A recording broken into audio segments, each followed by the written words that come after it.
Hello there, my friend. Let me ask you something.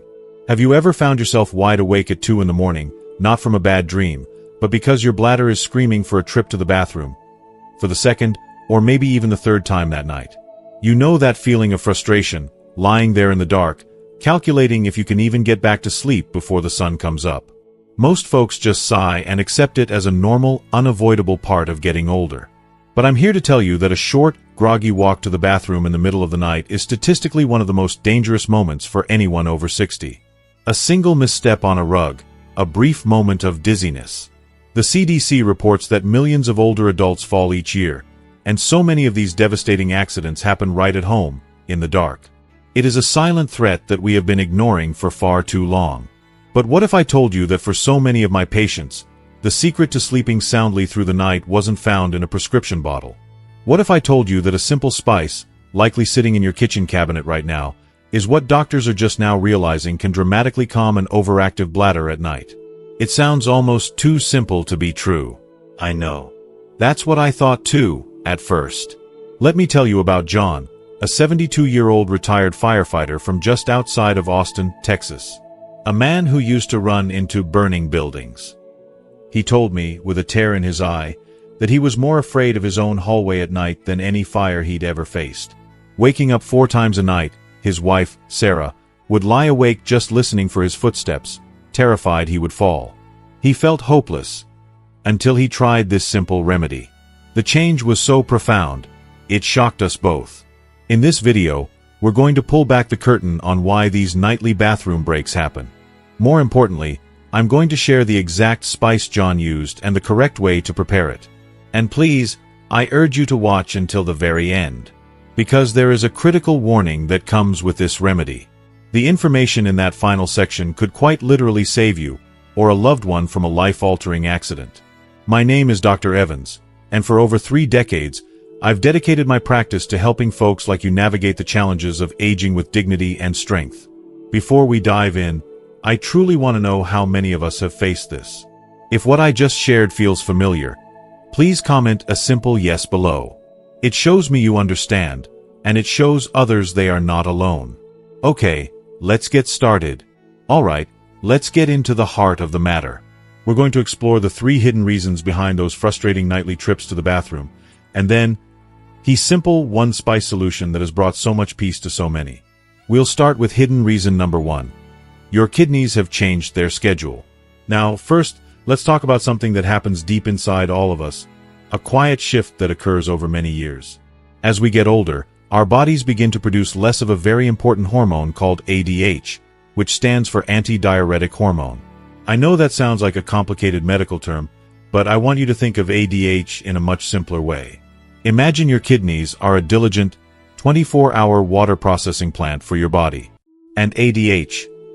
Well, ADH is the nighttime manager. During the day, the plant is running at full steam, filtering your blood, processing fluids, and keeping everything in balance. That's its job. But when the sun goes down and you get ready for bed, the nighttime manager, ADH, is supposed to walk onto the factory floor and tell all the workers, "Alright, everyone, time to slow things down. Let's reduce production for the night shift. The boss needs to rest." This signal is what allows your body to hold onto water for a longer period, letting you sleep for 6, 7, or even 8 uninterrupted hours. It's a beautiful, natural rhythm that our bodies are designed to follow. But here's the core of the issue, and it's a reason that's essential to understand. As we gracefully age, our body produces less of this nighttime manager. The signal to slow down becomes weaker, sometimes almost a whisper. So, even when you're sound asleep, your kidneys are still working the day shift. They keep processing fluid at a steady rate, right through the night, filling your bladder much more quickly than they did when you were 40 or 50. To make matters worse, the bladder itself changes over time. Think of it like a balloon. When you're young, it's incredibly elastic and can stretch to hold a good amount of fluid without issue. After 60 or 70 years of faithful service, that elasticity naturally decreases a bit. So now, you have a perfect storm brewing inside you every night. A production plant that won't slow down, and a storage tank that has a slightly smaller capacity. This isn't a disease. Please hear me when I say that. It is a natural, predictable shift in our body's internal clock. It is the fundamental reason why something that never bothered you in your younger years can become a primary disruptor of your peace and sleep later in life. This is why you might feel perfectly fine all day long, enjoying your afternoon, eating dinner, watching your favorite show. But the moment your head hits the pillow, it feels like a switch has been flipped and the parade to the bathroom begins. It reminds me so much of my patient, Eleanor. She's a wonderful woman, a retired schoolteacher from Pennsylvania, sharp as a tack at 82. She came into my office one day, and I could see the exhaustion etched onto her face. She sat down and said, "Doctor, it feels like my body's clock is broken. It's like it thinks midnight is noon.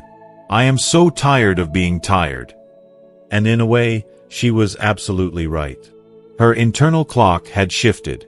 Studies from the highly respected National Institute on Aging have highlighted these very hormonal shifts as a primary factor in what doctors call nocturia, which is simply the medical term for waking up at night to urinate. Seeing the science behind it, understanding that there was a real, biological reason for her struggle, was the first step in Eleanor's healing. It lifted a burden of guilt from her shoulders. She realized she wasn't doing anything wrong. Her body was just changing. So, the very first step in finding a solution is to grant yourself that same grace. Stop blaming yourself. The solution is not, and I repeat, is not to simply stop drinking water in the evening. So many people make this mistake, and it's a dangerous one. As we get older, we are more susceptible to dehydration, which can lead to a whole host of other problems, from dizziness and falls to urinary tract infections and confusion. Depriving your body of water is the wrong answer to the question. The real solution isn't about less fluid, but about helping your body manage that fluid more intelligently. It's about finding a way to gently send that "slow down for the night" signal back to your kidneys. And we will get to how to do that. But first, just accepting this internal change is the foundation for everything else. If this explanation makes sense to you, and you now understand this first hidden reason, please take a moment and comment the word "understand" below. It helps me know we're on the right track, and it lets others see that this is a shared experience. Alright, now let's move on to hidden reason number 2. The silent irritants in your evening routine. Now that we understand what's happening inside our bodies, let's look at what we're putting into them, especially in the last few hours before bed. Many of us have cherished evening rituals. Perhaps it's a cup of what we believe is a calming decaf tea, or a small snack while watching the news. We do these things to wind down, to signal to our bodies that the day is over. But many of these seemingly harmless habits contain what I call silent irritants, and they could be secretly sabotaging your sleep. Here's the science behind it, and it's quite straightforward. Certain foods and drinks are naturally high in acid, or contain compounds that can gently irritate the very sensitive inner lining of your bladder. Think of it like getting a little speck of dust in your eye. Your eye's immediate reaction is to water and try to flush it out. It creates a feeling of urgency. Your bladder works in a very similar way. When its lining is irritated, it sends frantic "I have to go" signals to your brain, even when it is nowhere near full. Common culprits include the obvious ones like caffeine and alcohol, but also many hidden ones. The acid in tomatoes and citrus fruits, the fizz in carbonated drinks, spicy foods, artificial sweeteners found in many diet products, and even chocolate. And yes, even decaffeinated coffee and tea still contain small amounts of caffeine and other acidic compounds that can be enough to trigger a sensitive bladder. Now you might be thinking, "But doctor, I've been eating those things my whole life and they never bothered me before." And you would be right. But here is the key, the core reason this becomes a problem as we age. Just like the skin on our hands becomes thinner and more sensitive over the years, the delicate lining of our bladder can also become more sensitive. That glass of orange juice or that little piece of dark chocolate that was perfectly fine at age 45 can now be the very thing that's waking you up at 3 a.m. It's not that the food has changed, it's that our body's response to it has. Have you ever had that powerful, sudden feeling of urgency where you have to rush to the bathroom right away, only to find that there wasn't actually much there? That is the classic, telltale sign of bladder irritation, not a truly full bladder. Your brain is getting a false alarm, triggered by something you ate or drank hours earlier. I remember a patient of mine, Robert, a retired truck driver who was at his wit's end. He was getting up 3 to 4 times a night. We went over his daily routine, and it all seemed fine. But then we looked closer at his evenings. Every night, for years, he would have a bowl of his favorite tomato soup with his dinner. On paper, it was a healthy meal. But tomatoes are highly acidic. I suggested a simple experiment. "Robert," I said, "for just 1 week, let's switch that tomato soup for a chicken noodle or a vegetable broth soup instead. Let's just see what happens." He was skeptical, but he was willing to try anything. A week later, he came back to my office with a huge smile on his face. His nightly trips had been cut in half. It was that simple. For him, the tomato soup was the silent irritant. It was the key. So, here is your call to action for this hidden reason. Become a gentle detective for your own body. For 1 week, just pay attention. Keep a little mental note. Notice if your nights are worse after you've had spaghetti with marinara sauce, or that glass of wine, or your favorite spicy dish. The solution here is simply awareness. You don't necessarily have to give up your favorite foods forever, but you might find that having them earlier in the day makes a world of difference. Try switching your evening beverage to something known to be soothing, like a simple, non-citrus herbal tea such as chamomile or peppermint. Start listening to your body. It holds the clues. I know this might be surprising for some of you. If you just had a little light bulb moment, thinking about a food or drink that might be the culprit for you, comment "wow" below. Let's see how many of us were unknowingly irritating our systems. And that brings us to our final and most important section. The solution. The calming spice hiding in your cabinet. So, we know our body's internal clock has shifted, and we know that certain foods in the evening can make things much worse. We understand the why. But now, let's talk about the what. What can we proactively do, right before bed, to calm the entire system down?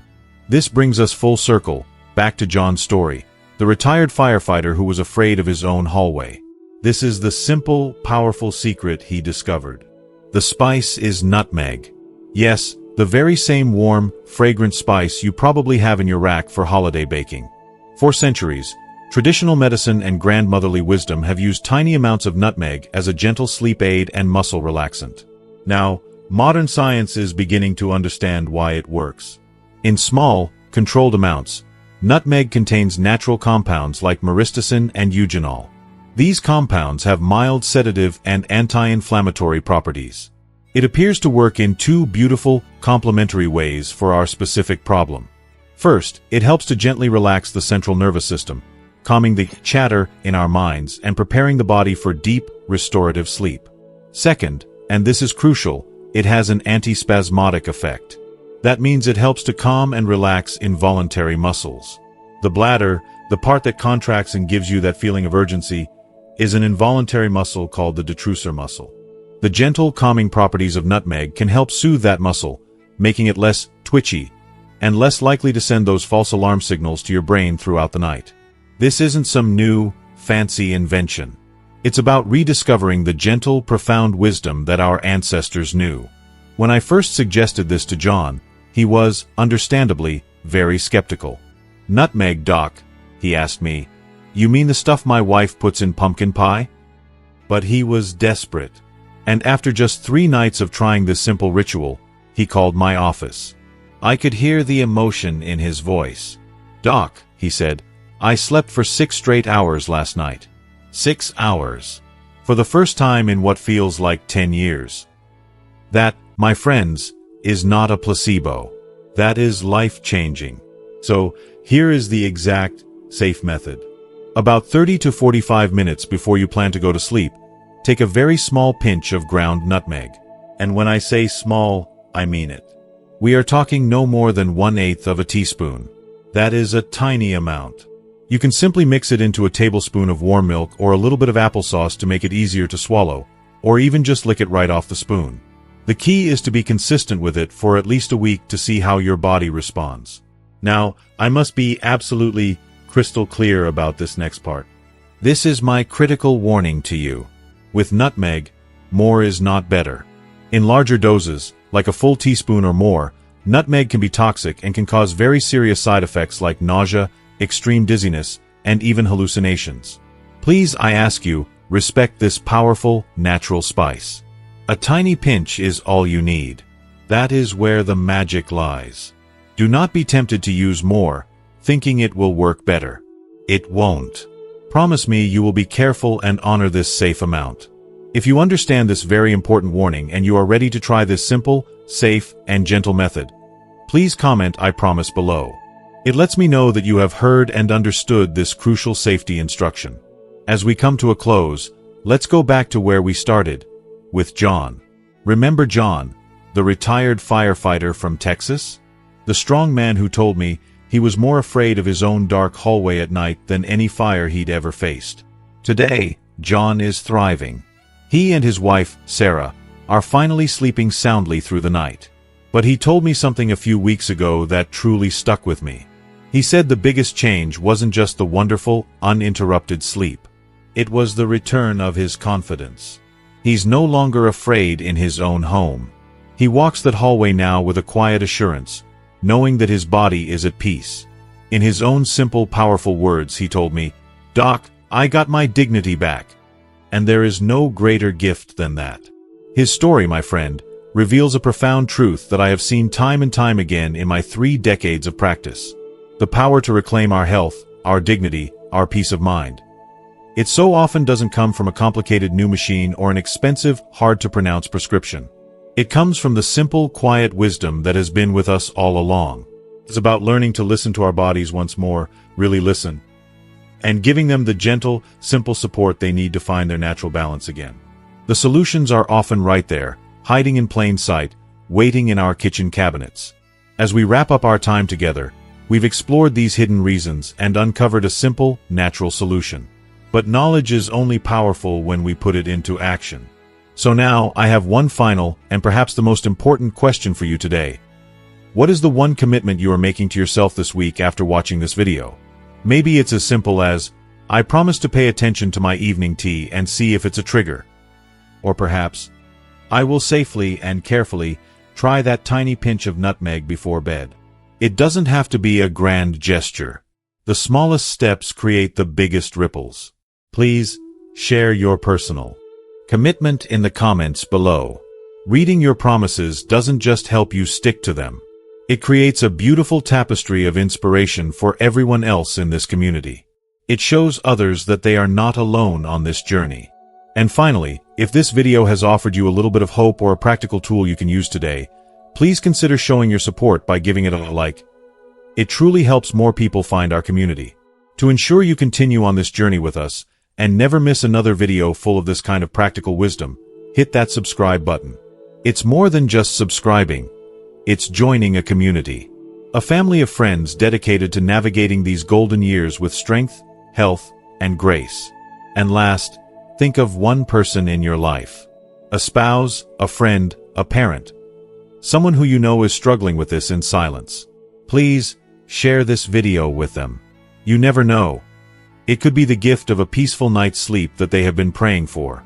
Thank you for your time and your trust, my friend. Be well, and sleep peacefully.